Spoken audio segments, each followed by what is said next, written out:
della dignità, del progresso, del futuro, del diritto al futuro del popolo siciliano. Ora, prima di passare la parola al professore Mirto, io vorrei dire che siccome questa deve essere una manifestazione partecipata, ognuna delle persone qui presenti si deve unire a questa commemorazione, perché ci sono persone che hanno affrontato siciliani. Allora, che cosa vi prego di fare? Era il grido nel campo del Levi, nel San Fratello, c'era la consuetudine nel giovane che erano di dare il dito come si fa da fare allora. Ecco. E allora io vorrei dire questo, si dice due volte per i caduti dell'Est.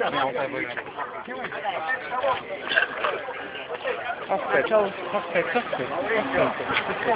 Niscemi,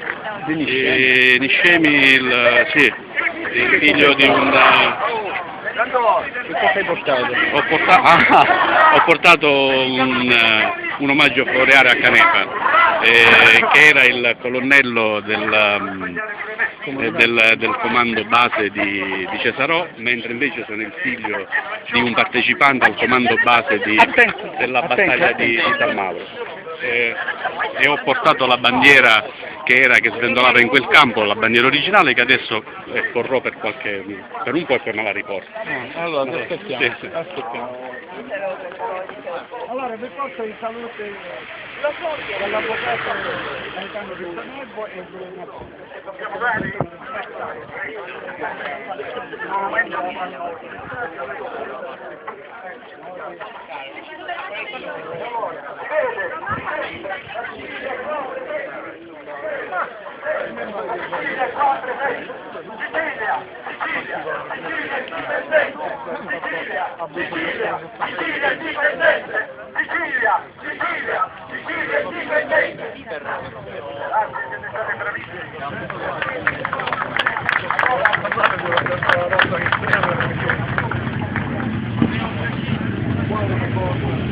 Questa è la bandiera originale che sventolava. Questa è la bandiera originale che sventolava al campo San Mauro, che era comandato dal colonnello Concetto Gallo.